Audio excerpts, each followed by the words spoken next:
Hello students, इस lecture में हम कंटिन्यू कर रहे हैं dividend theorems and equity valuation. तो लास्ट लेक्चर में हमने डिस्कस की मोडिग्लानी मिलर थ्योरम। तो उसका बेसिक पर्पस था that dividends do not affect market value of firm, so it was also called irrelevance theorem. तो इस लेक्चर में हम अब डिस्कस कर रहे हैं relevance theorem of dividend and how it affects market value of share.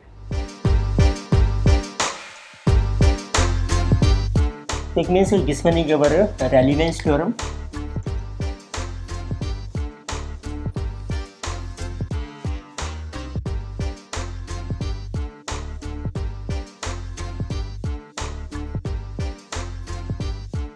So as per relevance theorem, it means dividends affect to market price of a share.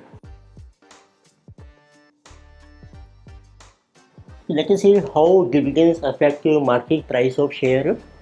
So for this purpose, this theorem states that so it depends upon relation between so ROE and K. Means हमारे पास दो तरह के returns हैं, एक है ROE और एक है केई। तो उनका जो रिलेशन है उसके बेस पे डिपेंड करता है कि डिविडेंड्स हमारे मार्केट प्राइस को किस तरीके से अफेक्ट करते हैं। तो उससे पहले देखें कि आरओई क्या होती है और केई। तो आरओई होती है जो कंपनी प्रॉफिट अर्न कर रही है, अपने प्रॉफिट्स को री इन्वेस्ट करके उसके ऊपर कितनी रिटर्न मिल रही है। इट मीन्स आरओई सो एक is actual return which is achieved by company, जो कंपनी को मिल रही है actual return. It means this is own investment made by company. It means company ने जो भी फंड्स इन्वेस्ट किए हैं बिजनेस में उसके ऊपर कंपनी कितनी रिटर्न अचीव कर रही है उसको हम कहते हैं आरओई। अब कई होती है जो शेयर होल्डर को रिटर्न मिलती है डिविडेंड से। सो कई is return achieved by share holders, और शेयर होल्डर्स को जो रिटर्न मिलती है get it through dividends. It means return achieved by share holders through dividends. तो इसी कई को हम ये भी कहते हैं कि अब कंपनी भी ये देखती है कि अपने शेयर होल्डर्स को इतना डिविडेंड देना है, उसके बेस पे कई जो है वो रिटर्न मिलेगी शेयर होल्डर को, वो कंपनी के लिए बन जाते हैं मिनिमम रिक्वायर्ड रिटर्न। जब कंपनी ये एज्यूम करती है कि इतनी रिटर्न उसने अचीव करनी है, तो देयरफॉर के is also called it is minimum required return by company. It means यदि कंपनी इतनी रिटर्न अचीव करती है तभी वो इतना डिविडेंड पे कर सकती है शेयर होल्डर को, और उसके बेस पे शेयर होल्डर को ये रिटर्न अचीव होगी। अब इन दोनों का क्या रिलेशन है, इसमें 3 पॉसिबिलिटीज़ हो सकती हैं। तो वो देखते हैं हम रिलेशन से, और उससे मार्केट प्राइस जो शेयर का है वो कैसे इफेक्ट होगा। तो let us see effect on market price of share and that is with respect to relation between so ROE and K. इन दोनों के आपस में रिलेशन के बेस पर मार्केट प्राइस कैसे इफेक्ट होता है, और उससे ये भी पता लगता है कि कंपनी को कितना डिविडेंड पे करना चाहिए, हाई और लो। तो लेके से अब 3 रिलेशन आपके बनते हैं। Number 1, if ROE is greater than के, तो इट मीन्स कि जो कंपनी अपनी रिटर्न अचीव कर रही है प्रॉफिट के ऊपर getting more than return which is required by share holder, तो उस केस में बेटर है। इट मीन्स कि यदि कई का मतलब ये भी है कि जो डिविडेंड हम पे कर रहे हैं उसके बेस पे जो रिटर्न मिल रही है शेयर होल्डर को, तो इट मीन्स अब कंपनी के लिए बेटर है कि कंपनी को मैक्सिमम प्रॉफिट रिटेन करना चाहिए ताकि इसको हम री इन्वेस्ट कर सकें, उससे जो रिटर्न हमें ज़्यादा मिलेगी, उसका बेनिफिट शेयर होल्डर को फ्यूचर में मिलेगा थ्रू हाई डिविडेंड से। तो इट मीन्स यदि आपकी ROE greater than K E है, so in this case what should be policy of the company, company should retain, company को रिटेन करना चाहिए मैक्सिमम प्रॉफिट्स। तो जब कंपनी रिटेन करेगी मैक्सिमम प्रॉफिट्स, मैक्सिमम कितना हो सकता है 100%। इट मीन्स कंपनी को डिविडेंड पे करना चाहिए मिनिमम, दैट इज हम ये भी कह सकते हैं company should pay minimum dividends और जो कंपनी डिविडेंड पे कर रही है आपको प्रॉफिट, उसको कहते हैं GP ratio. It means minimum dividend pay का मतलब है कि जो जीपी रेशो है मिनिमम हो सकती है 0%। तो इट मीन्स यदि कंपनी मैक्सिमम प्रॉफिट रिटेन कर रही है, मीन्स रिटेंशन रेशो 100% है, और डिविडेंड हम पे मिनिमम कर रहे हैं, मीन्स जीपी रेशो 0% है, उससे जो मार्केट प्राइस है शेयर का वो आपका मैक्सिमम प्राइस हो जाएगा। तो उसका इफेक्ट क्या होगा, the market price of share MPS will rise to its maximum level। तो जितना मैक्सिमम राइज हो सकता है उतना राइज हो जाएगा इस केस में। इट मीन्स कि आपकी ROE ग्रेटर है के से। हम कह सकते हैं जब ROE ग्रेटर होती है तो कंपनी की बेस्ट पॉलिसी क्या है, डिविडेंड पॉलिसी 0%, और उससे जो प्राइस है शेयर का वो आपका हो जाएगा मैक्सिमम राइज। अब देखते हैं इसका रिवर्स क्या है। देखिए आपकी ROE, second situation, if ROE is less than के, इट मीन्स अब कंपनी को जो रिटर्न मिल रही है, जो भी ये फंड्स री इन्वेस्ट कर रही है अपने बिजनेस में, वो आपकी लेस है। इट मीन्स बेटर है कि अब हमें डिविडेंड पे कर देना चाहिए शेयर होल्डर को, उससे शेयर होल्डर की रिटर्न इंक्रीज हो जाएगी। तो इस केस में हमारी बेस्ट पॉलिसी बनती है company should pay maximum dividend. अब कंपनी को पे करना चाहिए maximum dividend.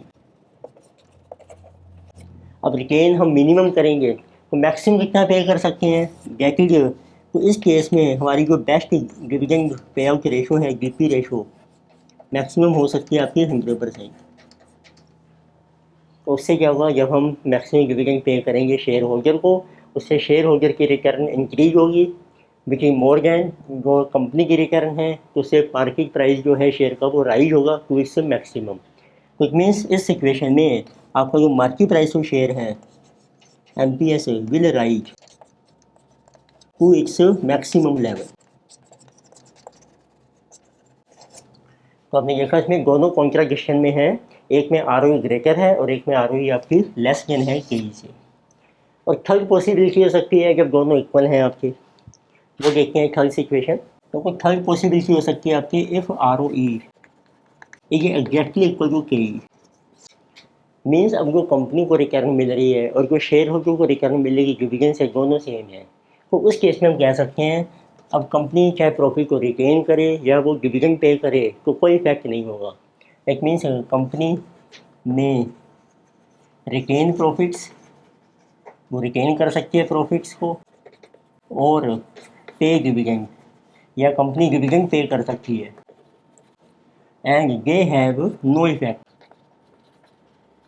they have no effect on market price of a share। क्योंकि इसमें हर लेवल क्या डिविडेंड पे आपका जो पे कर रहे हैं 0% है या 100%, दे आर इक्वल, उनका कोई इफेक्ट नहीं होगा मार्केट प्राइस के ऊपर। तो वी कैन से कहते हैं that is DP ratio 0% to 100% will give same price. तो मार्केट प्राइस जो है आपका सेम रहेगा, same market price of share. तो उस केस में हम कहते हैं कि इस लेवल के ऊपर जब ROE के इक्वल हो जाते हैं तो डिविडेंड का कोई इफेक्ट नहीं है, जिससे इररेलेवेंस है थ्योरम इस पॉइंट पर। बट रेलिवेंस कब होती है थ्योरम, डिविडेंड रेलिवेंट कब है, जब ROE ग्रेटर देन है या आपकी लेस देन है। तो ये तीन जो है रिलेशंस एक्सप्लेन किए हैं रेलिवेंस थ्योरम ने। तो अब इनको समराइज करके हैं तीनों रिलेशंस को। तो मीन्स तीन रिलेशंस आपके इस तरीके से बन जाएंगे। तो नंबर 1 है आपका ROE greater than KE, what is your best DP policy, best dividend pay out policy. जब कंपनी को रिटर्न ज़्यादा मिल रही है, कंपनी को रिटेन करना चाहिए मैक्सिमम प्रॉफिट, तो इसमें बेस्ट DP पॉलिसी है आपकी 0%, डिविडेंड आपको मिनिमम पे करना चाहिए। उसका इफेक्ट क्या होगा मार्केट प्राइस के ऊपर, इफेक्ट आपका जो मार्केट प्राइस है ऑफ शेयर वो होगा आपका हाईएस्ट। जो सेकंड सिचुएशन है आपने देखी आपकी ROE लेस देन है कि, उस केस में बेस्ट डिविडेंड पॉलिसी है कंपनी के पे मैक्सिमम डिविडेंड, उससे रिटर्न ज़्यादा मिलेगी शेयर होल्डर को और मार्केट प्राइस राइज होगा। तो इसमें जो बेस्ट आपकी DP रेशो है जैसे 100%, बेस्ट हम ये भी कहते हैं optimum dividend payout ratio. तो इस केस में जब 100% होगा मार्केट प्राइस आपका राइज हो जाएगा, इट विल बी हाई। और थर्ड सिचुएशन है आपकी when ROE is equal to K. तो इस केस में हम कह सकते हैं each level of dividend is optimum. It means DP ratio may be 0% to 100%, और मार्केट प्राइस के ऊपर नो इफेक्ट, कोई इफेक्ट नहीं होगा। अब आप यदि कंपेरिजन करें, थ्योरम कह रही थी कि आपने इन्वेस्टमेंट करनी है, उसके लिए फंड्स चाहिए, हम इक्विटी फंड्स रेज करेंगे और मार्केट वैल्यू के ऊपर कोई इफेक्ट नहीं है। बट रेलिवेंस थ्योरम कहती है जब ROE और KE दोनों इक्वल होते हैं तब डिविडेंड्स का कोई इफेक्ट नहीं है मार्केट वैल्यू के ऊपर। ये जो रेलिवेंस थ्योरम है जिसे गिवन बाय डिफरेंट पर्सन, तो देखते हैं कौन कौन से मॉडल्स हैं इसमें। तो we have different models of relevance theorem. Models का मतलब है कि डिफरेंट पर्सन ने अपने अपने फार्मूलाज दिए हैं to determine value share legacy. आपको मिलेंगे इसमें main 4 models. First is given by Walter, second is given by Gordon, so third is our given by Graham and Dodd. So this is also called as the traditional model, and another model is given by Lickner. तो उसमें N silent है, लिकनर हम कहते हैं लिकनर्स model. तो सभी ने अपने फार्मूलाज लिए हैं शेयर का प्राइस डिटरमिन करने के लिए। तो let us see number 1 what is our Walter approach. आप मॉडल कह सकते हैं, अप्रोच कह सकते हैं, थ्योरम कह सकते हैं, वाल्टर्स थ्योरम और वाल्टर्स अप्रोच। तो मार्केट प्राइस जब हम डिटरमिन करते हैं शेयर का, देखो हमें डाटा क्या मिलेगा, कंपनी की अर्निंग कितनी है पर शेयर EPS, कंपनी कितना डिविडेंड पे कर रही है गिवन आप कैलकुलेट कर सकते हैं GP रेशो से। GP रेशो होती है परसेंटेज ऑफ प्रॉफिट पे गए डिविडेंड। तो देखिए आपको GP रेशो दिया तो उससे गिवन आ जाएगा EPS इंटू कर दो GP ratio, dividend payout ratio. फिर एक रेशो हम कैलकुलेट करते हैं रिटेंशन रेशो, इसको B से शो करते हैं स्मॉल b, जिसे कहा गया रिटेंशन रेशो। ये शो करती है कितनी % प्रॉफिट हम रिटेन कर रहे हैं। तो रिटेंशन रेशो का फार्मूला होता है 1 माइनस GP रेशो। फिर आपको दिया होता है कंपनी की ROE कितनी है, इसको हम स्मॉल r से भी शो कर सकते हैं। कंपनी को एक्चुअल रिटर्न कितनी मिल रही है और मिनिमम रिटर्न कितनी मिलनी चाहिए, जिसे कहा गया KE। तो KE होगी आपके रिक्वायर्ड रिटर्न। तो अब देखें वाल्टर ने क्या फार्मूला किया है। हमारा ऑब्जेक्टिव है कि मार्केट प्राइस कितना है शेयर का, वो आपने डिटरमिन करना है मार्केट प्राइस ऑफ शेयर। तो ये होता है एक्सपेक्टेड, हम कैलकुलेशन कर रहे हैं कि कितना प्राइस होना चाहिए। तो इसका फार्मूला किया है वाल्टर ने, डिविडेंड प्लस सो R upon KE into earnings minus dividend upon KE। अब देखो डी क्या है, डी है आपका डिविडेंड पर शेयर, ई है आपकी अर्निंग पर शेयर। तो अर्निंग पर शेयर को हमने ई से डिनोट कर दिया है, डिविडेंड को बी से। आर है आपकी जो कंपनी को रिटर्न मिल रही है ROE, के ई है जो रिक्वायर्ड रिटर्न है। अब इस फार्मूले का लॉजिक क्या है, तो आप देखेंगे डिविडेंड को हमने डिवाइड किया के ई से, ये को होगी प्रेजेंट वैल्यू ऑफ डिविडेंड जो भी फ्यूचर में मिलेंगे।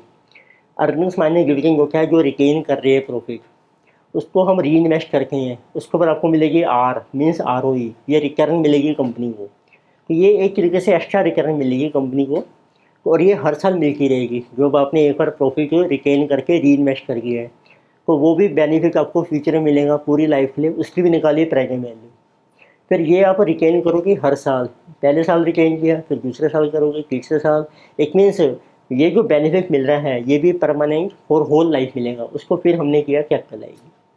तो उसमें इसमें 2 कंपोनेंट्स हैं वाल्टर में, एक तो हो गया आपका डिविडेंड अपॉन KE, और एक बन जाएगा आपका R upon KE into earnings minus dividend whole upon KE। ये जो फर्स्ट कंपोनेंट है ये तो है प्रेजेंट वैल्यू ऑफ डिविडेंड्स, जो कंपनी फ्यूचर में डिविडेंड पे करेगी उन सब की वैल्यू कितनी है। ये है जो आपको एक्स्ट्रा रिटर्न मिलेगी री इन्वेस्ट करने से, उन सब की प्रेजेंट वैल्यू, जिसे कहा जो present value of extra earnings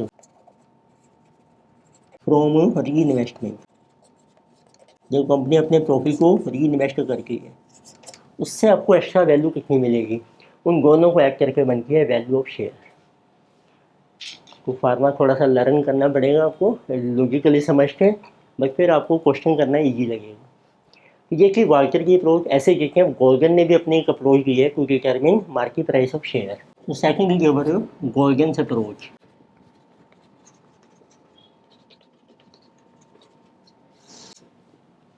तो गोल्गन ने जो फार्मूला दिया है to determine expected market price of share. तो एक तरीके से जो मार्केट प्राइस है ये होता है present value of future benefit. तो उसको हम ये भी कहते हैं एक्सपेक्टेड जो प्राइस है, जिसे ये करंट प्राइस या करंट पीरियड में हम प्राइस डिटरमिन कर रहे हैं, करंट पीरियड प्राइस। तो हम इसको कई बार पी नोट से भी शो कर देते हैं, get is same thing, P note. उसमें देखो फार्मूला क्या है, इन्होंने फार्मूला दिया है अपना earnings into 1 minus B upon K E minus B into R. अब आप देखेंगे अर्निंग्स क्या है, earning per share. Small B क्या है, बी है आपकी रिटेंशन रेशो। तो 1 माइनस रिटेंशन बन जाएगी डीपी रेशो। तो इट मीन्स फार्मूला बन जाता है earning per share into DP ratio upon this is के ई। बी एंड आर, बी है रिटेंशन रेशो, आर है आर ओ ई। तो इट मीन जो प्रॉफिट कंपनी रिटेन कर रही है उसके ऊपर कोई हमें एक्स्ट्रा रिटर्न मिलती है, उसको हम कहते हैं ग्रोथ रेट। तो बी इंटू आर जो है ये शो करता है जी, जी होती है आपकी ग्रोथ रेट। तो इसका फार्मूला है रिटेंशन कितनी है इंटू आर ओ ई कितनी है। तो इट मीन्स आप बी आर की जगह ग्रोथ भी लिख सकते हैं। तो आपका बेसिकली फार्मूला ये बन जाता है जिसमें पी जीरो प्राइस क्या है शेयर का, देखो earnings into D P ratio, ये बन जाएगा dividend upon K E minus D. तो ये फार्मूला हम करके के कॉस्ट ऑफ इक्विटी में हमने डिस्कस किया था, के ई निकाल के हम वहाँ से वैल्यू ऑफ शेयर कैसे निकालते हैं। गिवन जो है नॉर्मली ईपीएस होती है, एक्सपेक्टेड है at the end of first year, तो जिसे जा सकता है गिवन एक्सपेक्टेड डिविडेंड। तो आप डायरेक्ट ये फार्मूला यूज़ कर सकते हैं और you can directly this formula. तो आंसर दोनों से सेम ही रहेगा। तो इसने लिया कि इसने जो फ्यूचर हमें मिला था ना कि हम अर्निंग्स माइनस डिविडेंड जो रिटेन कर रहे हैं उससे जो एक्स्ट्रा रिटर्न मिलेगी, उसको नाम दे दिया गोल्डन ने ग्रोथ, कि कितनी ग्रोथ हो रही है, उसको उन्होंने एडजस्ट कर दिया है और उसके बेस से आपकी शेयर की वैल्यू आ जाएगी। पर दोनों फार्मूलों से आपकी ये वैल्यू स्लाइटली डिफरेंट होगी। अब देखें थर्ड मॉडल है ग्राहम एंड गोल्ड मॉडल। लेकिन सी थर्ड मॉडल एक ट्रेडिशनल मॉडल भी देखे हैं और ग्राहम एंड गोल्ड मॉडल।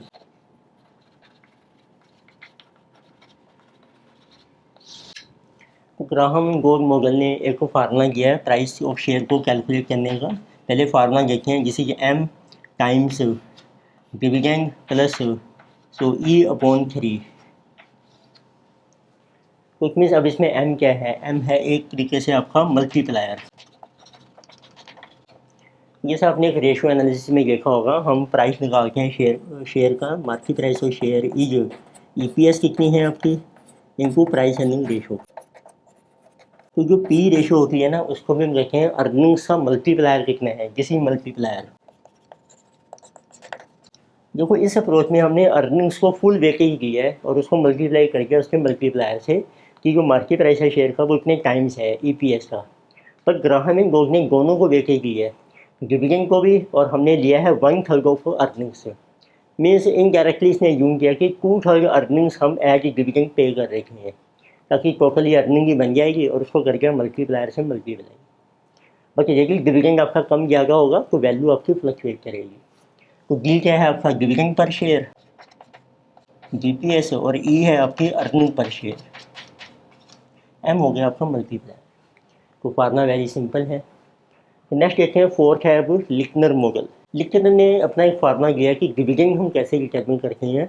जैसे अर्निंग्स में फ्लक्चुएशन होती रहती है तो हम स्टेबल डिविडेंड यदि पे करना चाहती है कंपनी, वो कैसे पे कर सकती है। इसमें लिकनर मॉडल है जो सजेस्टेड तो हाउ टू स्टेबलाइज डिविडेंड, हम अपनी डिविडेंड को कैसे स्टेबलाइज कर सकते हैं and when earnings are fluctuating. देखो नॉर्मली क्या होता है, जैसे जीपी रेशो भी है 60% या 70%, जब अर्निंग्स आपकी कम ज़्यादा होंगी तो आपका जो है डिविडेंड वो भी फ्लक्चुएट हो जाएगा प्रोपोर्शनेटली। बट लिखनर ने एक मेथड सजेस्ट किया है जिसके थ्रू हम अपने डिविडेंड को स्टेबलाइज कर सकते हैं। तो लेके सी उसका क्या फार्मूला है आपका। तो लिखनर के बेस पे देखो हम डिविडेंड डिटरमिन कर रहे हैं। तो इसका एक देखो टाइम स्केल है, आपके पास 0 टाइम पीरियड है और ये आपका है फर्स्ट ईयर। तो हमने देखना है कि फर्स्ट ईयर में कंपनी कितना डिविडेंड पे करेगी। जैसे अर्निंग पर शेयर है आपकी E1, अब D1 ये आपका मिसिंग है। आपको दिया है कि लास्ट ईयर आपने कितना डिविडेंड पे किया था D0। तो इन्होंने एक फार्मूला दिया है dividend of current year is equal to, तो हमने मिनिमम उतना डिविडेंड पे करना है जो पिछले साल आपने लिया था जिसे D0, और प्लस हम कुछ एक्स्ट्रा डिविडेंड पे करेंगे out of profit of current year. इसका फार्मूला ये है अर्निंग पर शेयर इनटू कर दो बीपी रेशो कितनी है। तो इस साल हमें इतना डिविडेंड पे करना चाहिए अर्निंग इनटू बीपी रेशो के बेस पर, बट जिस अर्निंग में भी मोर और लेस तो उसमें से माइनस कर दो जो हम मिनिमम डिविडेंड पिछले साल का ऑलरेडी पे कर रहे हैं। इट मीन्स यदि आपकी अर्निंग्स एक्स्ट्रा हो रही हैं, इट मीन ये डिविडेंड इससे ज़्यादा है तो वो हम एक्स्ट्रा पे करेंगे but with adjustment factor AF। तो AF क्या रखा है इन्होंने, AF है आपका एडजस्टमेंट जो फैक्टर। एडजस्टमेंट फैक्टर है कि कितनी स्पीड से हमारे अर्निंग्स जो है ग्रो कर रही हैं। तो किसी की speed with which earnings are growing, तो ये आपको दी होगी एक तरीके से कितनी स्पीड से अर्निंग ग्रो करनी है, एक तरीके से हम इसको कहते हैं ग्रोथ रेट। तो इट मीन यदि आपकी अर्निंग्स इंक्रीज हो रही हैं तो हमें ज़्यादा डिविडेंड देना चाहिए।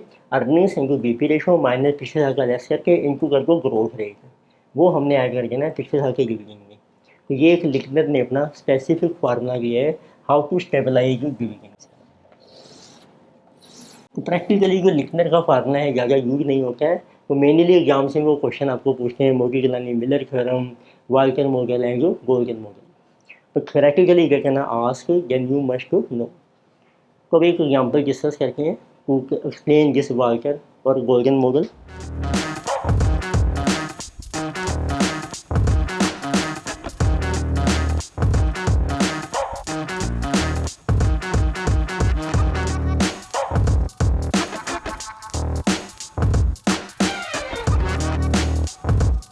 Let us give an example number 2। तो अब देखिए क्वेश्चन एग्जाम्पल में आपको डाटा मेंशन किया है x company earns ₹5 per share. It mean किसी अर्निंग पर शेयर ये जो capitalise at a rate of 10%, तो ये होगी आपकी रिक्वायर्ड रिटर्न के 10% and has a rate of return on investment of 18%, और जो उसकी अपनी रिटर्न मिल रही है इन्वेस्टमेंट जो है वो है आपकी 18%। तो इट मीन्स आपको मेंशन किया है गिवन डाटा है आपका अर्निंग पर शेयर ₹5 यानी KE 10% और आपकी है ROE जिसको हम स्मॉल r से डिनोट कर सकते हैं जिसे ये 18%। According to Walter's formula what will be price of share at 25% dividend payout ratio. So they're asking dividend payout ratio जो है आपकी जिसे ये 25% आपको डिटरमिन करना है what will be price of share. तो आप इससे कैलकुलेट कर लीजिए what will B dividend per share.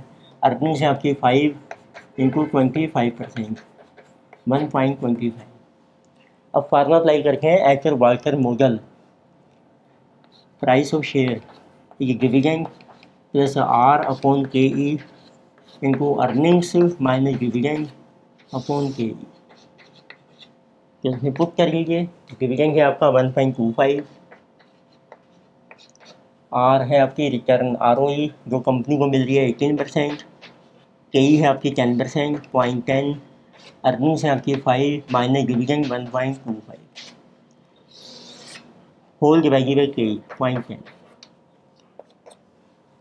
इसको सोल्व करके हैं तो किसी 1.25 तो प्लस 0.18 डिवाइडेड बाई 0.10 तो जिसे गई 0.18 डिवाइडेड बाई 0.10 जिसे 1.8 into 5 minus this 3.75 whole upon 0.10। तो इससे आपकी शेयर की वैल्यू आ जाएगी। तो 1.8 इंटू 3.75 प्लस 1.25 डिवाइडेड बाई 10%, जिस is coming ₹80 per share as per Walter's formula.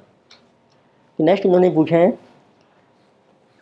So it is optimum pay out according to Walter. अब आपको ये देखना है कि जो डिविडेंड कंपनी पे कर रही है 25%, तो क्या हमारी ये ऑप्टिमम पे आउट है, तो उसका आंसर देखेंगे।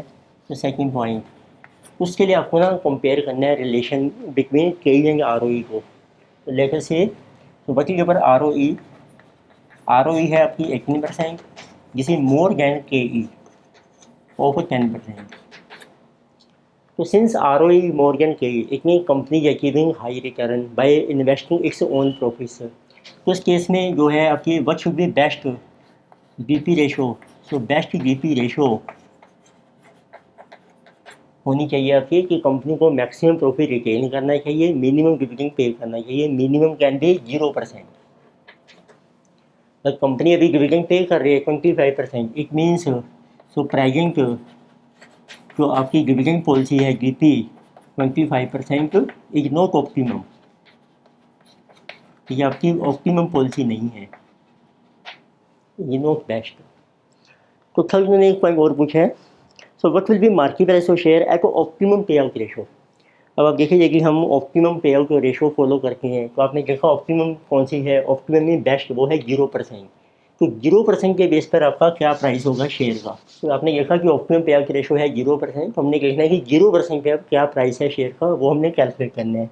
जिसे सी पॉइंट फार्मूला देखो यही रहेगा। तो इट मीन्स अब डिविडेंड आपका 0% मीन 0 हो जाएगा। So what will be price of share, 0 dividend, return आपको मिल रही है 18%, के ई है आपकी 10%, अर्निंग्स आपकी सेम है ₹5, डिविडेंड है आपका 0 होल अपॉन 10%। तो जिसे 0, जिसे जो 5 इंटू 0.18, 1.8 इंटू 5 डिवाइडेड बाय 0.10, तो जिसे कमिंग ₹9। यदि कंपनी बेस्ट पॉलिसी अप्लाई करती है तो उससे शेयर का प्राइस जो था वो राइज हो जाएगा और मैक्सिमम राइज हो जाएगा अप टू ₹9। इस लेक्चर में आपने देखा हमने डिस्कस की डिविडेंड की रेलिवेंस थ्योरम। उसमें हमने डिस्कस किया mainly Walter model, Gordon model, Graham and Dodd model and Lintner model. तो नेक्स्ट लेक्चर में हम फर्दर डिविडेंड थ्योरम्स के कुछ एग्जांपल्स कंटिन्यू करेंगे। Thank you.